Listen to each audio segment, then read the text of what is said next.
Hansi Flick has Barcelona playing a different brand of football. After firing former head coach Xavi last season, the club announced that they had signed former Bayern Munich and Germany coach Hansi Flick as the new replacement. And for Barcelona fans, it was a relief. This was a man who knew his stuff. But for a man with very public football achievements, his private life is somewhat private. You see, Hansi Flick is a stylization of Hans-Dieter Flick, and the German was born on the 24th of February 1965 in the city of Heidelberg, a small city some 300 kilometers away from Munich. He started his playing days in the lower tiers of German football, turning out for his local club SV Sandhausen between the years 1982 and 1985, before he was snapped up by none other than Bayern Munich. You see, Bayern has always had a history of snapping up the best young German talent.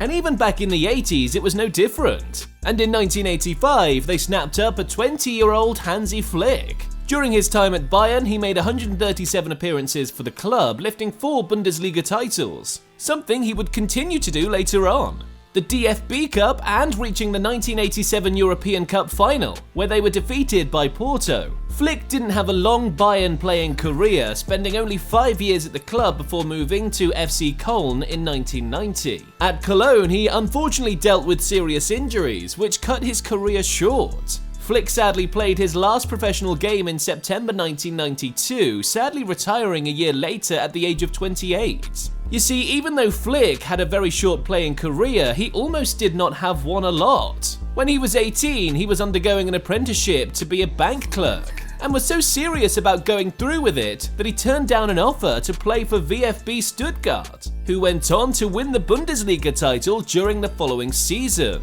Flick enrolled for his coaching badges shortly after his playing career came to an end, eventually being awarded his professional license in 2003, after finishing joint top of his class alongside former Borussia Dortmund, Hamburg, and Hanover manager Thomas Doll.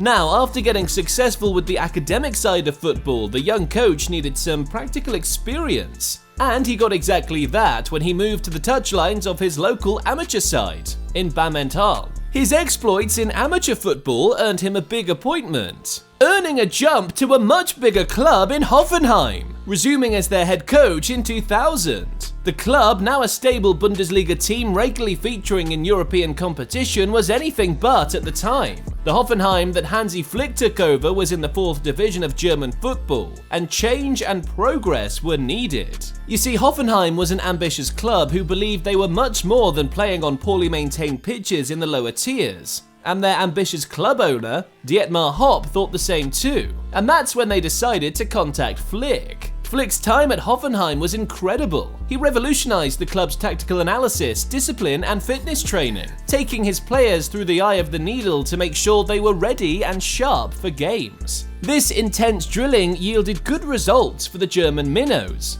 earning the side promotion from the 4th division to the 3rd division, crafting the path for Austrian coach Ralf Rangnick to lead them to the 2nd division of German football in 2007.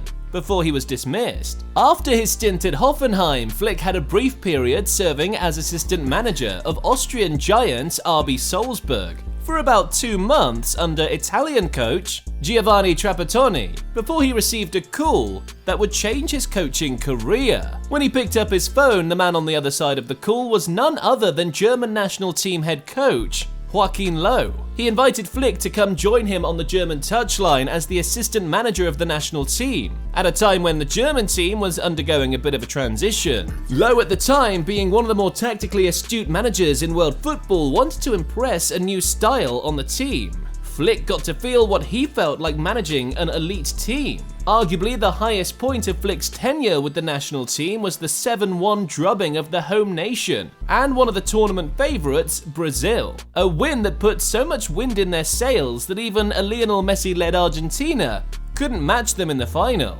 As a recognition of Flick's success, he was given the freedom of Bammental in November 2015 by the town in which he resided in with his family. Record-breaking even outside football, he was the youngest ever recipient of that prestigious award. Flick spent an entire 8 years assisting Löw in steering his country, and after that he decided to move higher up the food chain, taking on the sporting director role, albeit for only a few months. His next pursuit took him back to a club where he had experienced a lot of success as a player, joining Niko Kovac's new tenure as Bayern Munich's assistant manager. Kovac underperformed at Bayern, with the club's results leaving much to be desired, and in 3 quick months he was fired, with his replacement being none other than his vastly experienced number 2, Hansi Flick. This was finally Flick's moment. He had paid his dues, done his time, honed his craft, and he was ready to finally take the reins and be his boss. However, not everyone saw it that way. Many in the media questioned his fitness for the role, highlighting his lack of head coach experience at the highest level, and believed that his hire would become quickly a fire. Even Bayern initially saw him as a temporary solution, a quick fix to ensure continuity before hiring a long-term head coach. But even the club's management in their wildest dreams would not have predicted the success that would come. In that season, the 2019-2020 season, Flick would go on to lead Bayern Munich to an unprecedented treble, winning the Bundesliga, DFB Pokal, and the UEFA Champions League, with Bayern Munich joining Barcelona as the only club to have won the treble twice, while being one of 5 clubs to achieve the feat at all. He engraved in Bayern a tactical approach that was centered around a high-pressing game, utilizing quick transitions and positional flexibility. Teams could not catch a break against them. You snooze, you lose, very literally, because his Bayern side punished every slight mistake or moment without concentration with sharp, clinical goals. His Bayern team did not just beat teams, they destroyed them. Just ask Barcelona. During the 2019-2020 UEFA Champions League round of 16 game against Barcelona, they quickly took a 1-0 lead through a Thomas Müller strike, before David Alaba unfortunately scored an own goal. And it was at this moment that it became obvious to the world that Bayern was a different monster. Not because of the goal glut that ensued, but because when Alaba conceded that own goal, he laughed it off with his teammates. What sort of team laughs off an own goal in a Champions League knockout game? And after Bayern players laughed it off, they turned Barcelona into a laughingstock, with 3 more first-half goals from Ivan Perisic, Serge Gnabry and Thomas Müller. They had qualification firmly in their hands. But they wanted more. They wanted Catalan blood, and they got it, adding 4 more second-half goals from Joshua Kimmich, Robert Lewandowski, and 2 from Felipe Coutinho off the bench to make everyone forget Suarez's 57th minute strike. How could one describe Flick's Bayern? Ruthless, ruthless, devilishly ruthless. If anyone had underrated them before then, they had now sat up and taken notice. Here's something else you need to take note of: Mr. Football. We've got the most engaging footy content on YouTube, and you can get exclusive updates to the channel by clicking the subscribe button down below. He got Robert Lewandowski playing the best football of his career, playing at a level that had many tipping him to be the 3rd best player of this generation, behind Lionel Messi and Cristiano Ronaldo. In their 2 seasons together, Lewandowski outscored every other player in the world, putting in 103 goals in 87 club games.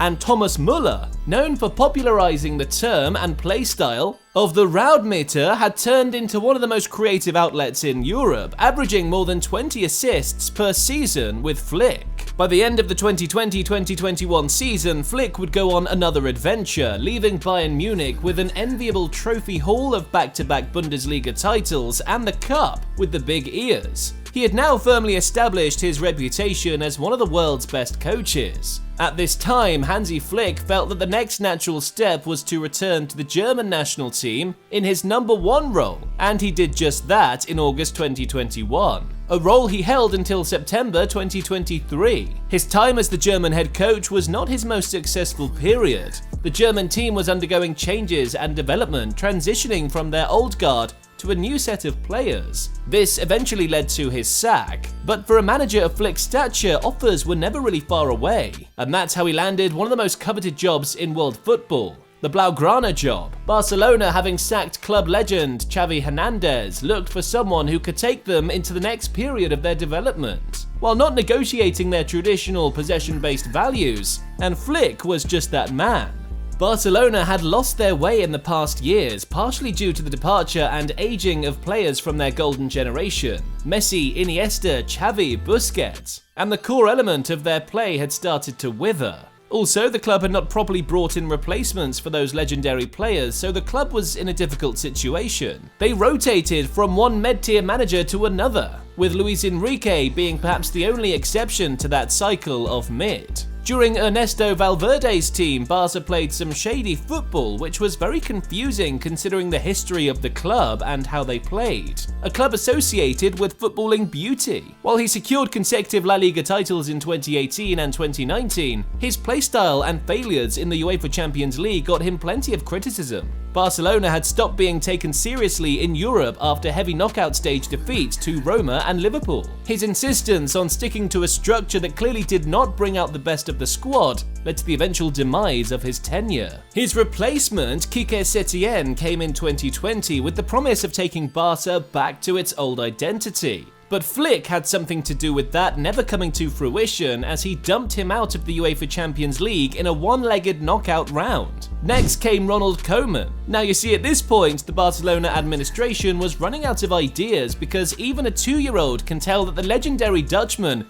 would never be the right fit at a club like Barcelona. He turned Barcelona into a shadow of the beautiful fluid machine, into a team that Sean Dyche would be proud to call his own. Then came the darling son, Xavi Hernandez. As a legend of the club, this managerial appointment hit differently. The fans wanted him to succeed, and succeed it seemed after he landed them the 2022-2023 La Liga title, albeit in an unusual fashion. You see, Barcelona, while always being a decent team, was never known to rely on their backline for success, but this season they leaned heavily on German goalkeeper Marc-Andre ter Stegen, winning the Player of the Season for his gargantuan performances within the sticks. Fortunately for the soul of Barca, Xavi didn't have the job for much longer, being evicted from his seat to make room for Hansi Flick. And so far, he deserves every bit of that room. The German coach has gotten Barcelona playing a team on fire, utilising the best of his experience from the German national team and Bayern Munich, while still staying true to original Barca values. Flick has created a recipe that blends technical and physical football to astonishing effects. At the heart of his implemented style of play at Barca is that he has taken the rigidity of their past possession-based style and added an aggressive attacking and pressing element that's elevated it. Utilising a 4-2-3-1 with young Spanish Pem Pedri Gonzalez,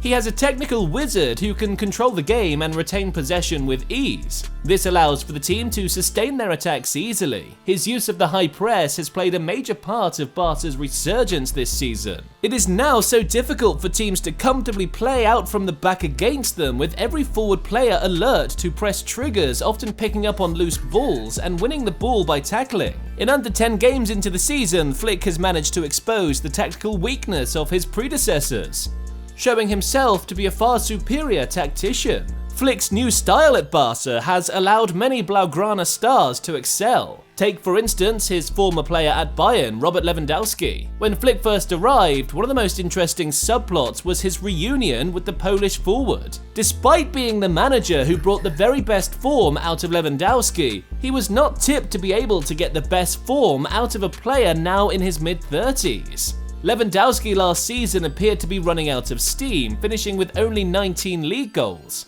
Last season, his lowest tally in 9 years. And the challenge is set for Flick. The German manager implemented a playing style to cater to Lewandowski, allowing him to drop deep and link up play while also creating chance after chance for the Polish forward to feed on. And in turn, Lewandowski has paid back this favour with an admirable 7 goals in 8 games in all competitions. Perhaps the most impressive player transformation work that Flick has done is on Brazilian winger Rafinha. He had struggled for consistency under previous managers despite his obvious ability, but this season he has been leaping that world-class tier game after game. His defensive work rate, coupled with his creativity and goal scoring, which have stepped up some notches this season, has made him one of Barca's most important players so far this season. 5 goals and 3 assists to start this season tell the story. If Flick's work with Lewandowski and Rafinha has been impressive, then his impact on supreme wonderkid Lamine Yamal might be the crown jewel of it all. You see, Yamal was always supremely talented, being able to create a chance out of nothing. But under Flick, he's found his scoring boots. The German manager has given the youngster the green light to let it fly with his left foot, and the fans have been entertained with treat after treat. leaving you confused about which to choose as your favorite goal. Lamine Yamal under Hansi Flick is already building an insane goal catalogue, and we're here for it. Flick's work with the Wonder Kid has left fans optimistic that he could rejuvenate a former one. Remember that teenager that took Messi's number? Yes, you do. I'm talking about Ansu Fati. Fati has spent much of the last 18 months on an unsuccessful loan spell at English side Brighton and on the treatment table. But whispers from the No Camp say that Flick has a plan for him as the side's long-term number 9. And when Flick has a plan, that plan works. His impact on the Barcelona team goes beyond just getting his attacking players into form. The Catalonians now defend more fiercely, attacking more directly, and hurt teams more mercilessly. You won't see any ball watching or dropped shoulders at the No Camp anytime soon, because he is turning the team into mentality monsters. And the rest of Europe should be scared as well. Flick still knows he has a lot of work to do if he's gonna make this Barcelona team great again, especially when you consider that their rivals in El Clasico aren't slowing down. Real Madrid looks like a team destined to win every competition they play in this season, and it's all thanks to the secret mastermind at the top of the club, Florentino Perez. Click the next video to find out the epic legacy of the man who transformed Real Madrid.